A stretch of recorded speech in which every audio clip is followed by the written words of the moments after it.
Hey guys. All right, so today I'm gonna be showing you guys my chicken Seitan recipe, my faux chicken Seitan recipe. I usually probably triple or double or quadruple this recipe because usually when I make it, I'll make enough to last us for a while more than one meal. I think this makes around 8 cutlets maybe, depending on how you pound them out. I know when I make them for like piccata or chicken masala or something like that, I do them pretty thin. If I'm gonna do them for something a little thicker. So it really depends on how you do your cutlets. So it can make between like 4 pretty thick cutlets or 8 thinner cutlets. It really depends on how big you're gonna make them. But this is my recipe. Now you can use whatever kind of beans you want. You can use black beans, chickpeas, white beans. This is some pinto beans that I made from scratch. And usually I use canned beans in replacement. If you have scratch made beans, you can go ahead and use a cup and a half, I think. Yeah, a cup and a half of your scratch made beans. I made them so that they had like a liquidy aquafaba, not like thick beans. But again, it's all up to your preference. It's not gonna come out bad if you do it a little different. It's not exactly that scientific,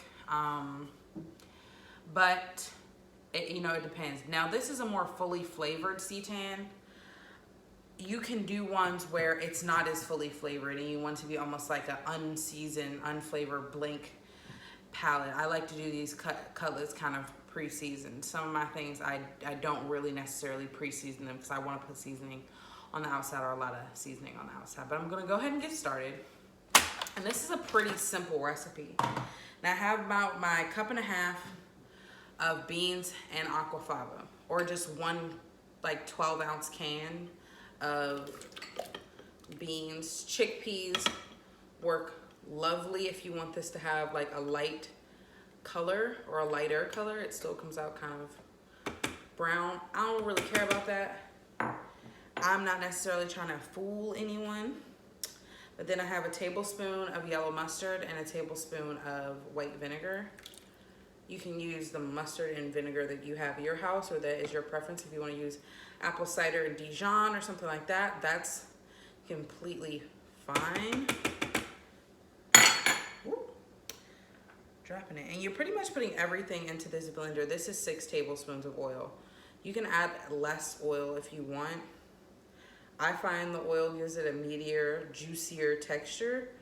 And I'm not afraid of some oil. If you don't like oil, you could replace that amount of oil with like more aquafaba or some chicken broth or vegetable broth or whatever. You can replace that, but that's how much I'm putting in. And this is 3 tablespoons of nutritional yeast.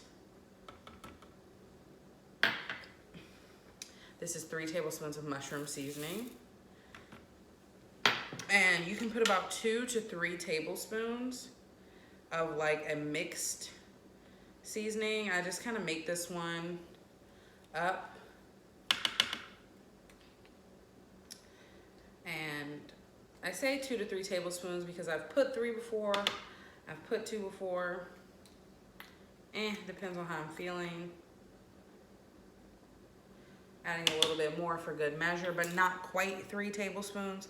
3 tablespoons, it really depends on what seasoning mix you made or what seasonings you're putting in there and what you want it to taste like. This is easy to modify to have a bit of a different taste. But yeah. Okay, so guys, we're back. I blended everything up until it was a nice, smooth puree. It's like you want everything to be as blended as possible, not have like pieces of bean skin and things like that. If you have that and you're okay with that in your Seitan and you don't necessarily have a blender or a food processor, that's fine. And if you want to do it in the blender and this mixture is maybe a little too thick to blend in your blender, you can go ahead and add your 3/8 cup of water into your blender to help it blend. But I just happened to leave it out this time. So now you want to incorporate your gluten and your flour. I think this is 6 tablespoons of flour and maybe 1 2/3 cup of gluten. I have to look. I'm just gonna go ahead and mix these right here. Make them a little more well incorporated now. Okay. And we're just dumping all of this in. This is a pretty low maintenance seitan recipe. And if you don't feel like kneading or you don't have a stand mixer, go ahead and just let this rest overnight. And I have it on pretty good authority that if you just let your gluten rest overnight, kneading it is not necessary. And a lot of people say it helps getting rid of that gluten-y flavor, which me personally, I'm not bothered by. We're not bothered by the gluten-y flavor. We're eating gluten. We know that. We're okay with that. I do think if you're, I'm gonna go ahead and add in my water. I do think if you're trying to get as close as possible and trying to, like, you know, fool some omnivores or things like that, maybe you go ahead and let it rest overnight for sure. Now, this is not gonna seem when you bring it together, which is why letting you have for this, like, you can't just form this up, and you have to either let it rest or knead this. This is not a no need to knead or rest seitan. You gotta put in a little work and time with this, but I have my trusty dusty stand mixer, so I'm gonna throw it in here to knead.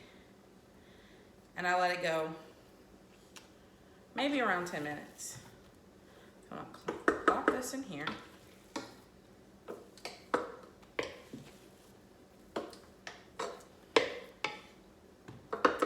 And I'll get back to you.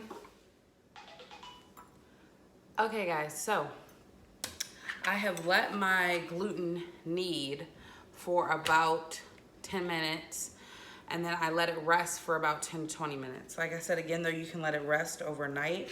I do like to knead it because I'll show you now the texture that I find I achieve through kneading it. If you can go ahead and get into that meaty, stringy texture. And this is a very soft sort of seitan because I'm imitating a chicken situation here. So I'm gonna go ahead and cut this up into maybe 6 pieces. We'll see. And I'm just using, I don't know, I like to use this bench scrape to cut up my seitan. Just works best, but like my girl Views on the Road says, you know, make it comfortable for your home. I love when she says that. I think it's so true when it comes to cooking. Yeah, about 6 pieces. And there may be like, and you gotta realize with seitan, it's gonna about double in size. Double or like 1.5 sort of in size. And you can do these kind of thin or thicker, but we are gonna wrap them in some foil. I'm just gonna show you guys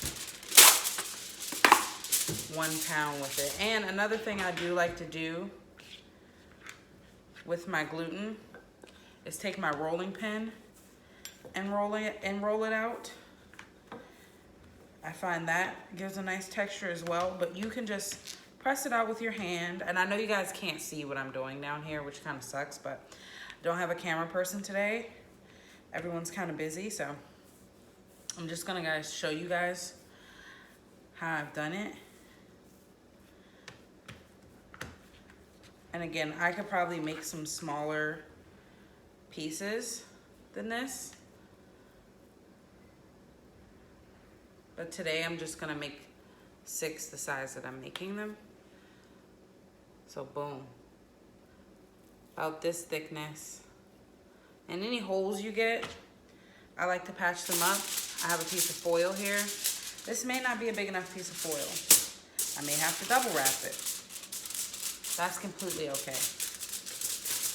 That's it. You're gonna be in like a flat foil package like this, and you're gonna go ahead and lay these in your steamer to steam for about hour and a half to 2 hours. Depends on if you want to use it right away and it to be cooked texture, or if you want it to be a little softer so that you can cook it again. It's all by feel, but I always come and check and poke the package with my finger to make sure it's densed up how I like it to when I cook it. Yeah, and I like to twice cook my seitan. I usually steam it and then bake it, or steam it then saute it. Twice or 3 times cooked with seitan just always makes it even better. So that's my chicken seitan recipe, and I'm gonna have some recipes coming to you guys soon utilizing the seitan. If you have any ideas on what you would like to see, a sort of chicken cutlet based recipe with this seitan, go ahead and let me know in the comments, guys. And if you guys want to know when I put out videos, you can also click the post notification bell and you'll be notified when I put out new videos if you're not trying to miss anything I'm putting out. See you guys, bye.